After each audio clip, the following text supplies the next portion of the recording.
Habang nagsasayang ako, inisip ko kung ano kong lulutuing ulam. Buti na lang mayroon pa pala akong nakasabit na kiniing. Ayan, at gumagalaw-galaw pa, mukhang excited na maluto. Magtiyaga na lang tayo sa ganito laging ulam. Puro kiniing, haluan natin ng kardis. Babalatan muna natin. Ito yung kinuha ko noon dun sa lugar ni Blanners Motovlog. Shout out sa iyo, Padli. Nakita ko na may bunga yung kanilang kardison, kaya humingi ako ng konti panghalo natin sa kiniing or itag. Yung mga kardis ko kasi dito sa bundok, dito sa Mount Tralala, maliliit pa lang, wala pang bunga. Next year pa yan makakaroon ng bunga.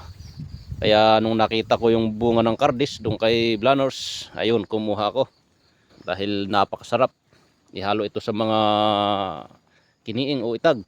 Malasa yung sabaw. Champion na champion, quality na sabi ni Itag TV.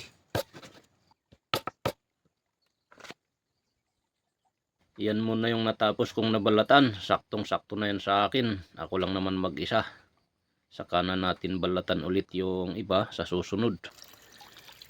Lalagyan na natin ng tubig para mapalambutan. At least mga 30 minutes siguro.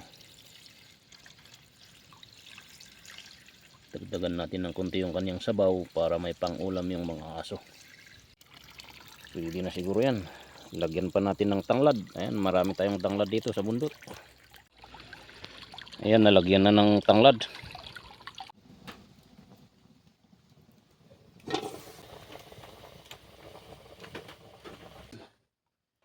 Luto na siguro to. Ayun, luto na. Pwede na natin ilagay itong talbos ng ampalaya. Pwede lang ako maglagay ng talbos ng ampalaya. Para pag angat kong ganyan, ayan, buong buo siya. Ayan. Ito natin ilagay. Ganun po kumain dito sa bundok. Uboy style. Ayan, kain na tayo.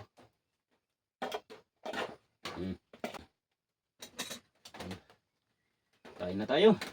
Pasintabi po sa mga masisilan.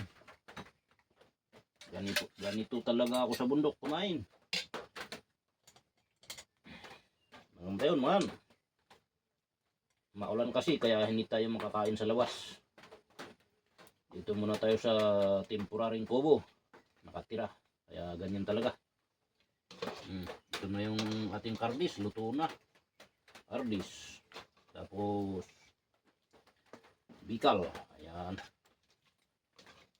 Lutong-luto na. Kardis. Tapos bikal. Bikal na manok. Manok.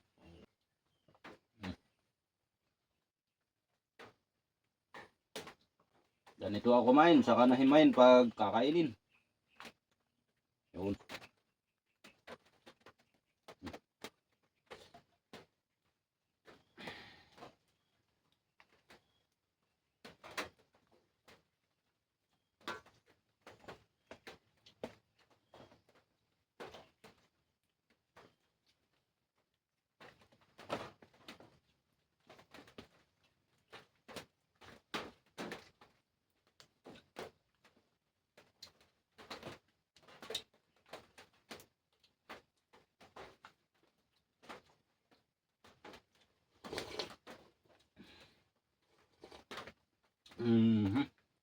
Panalo talaga.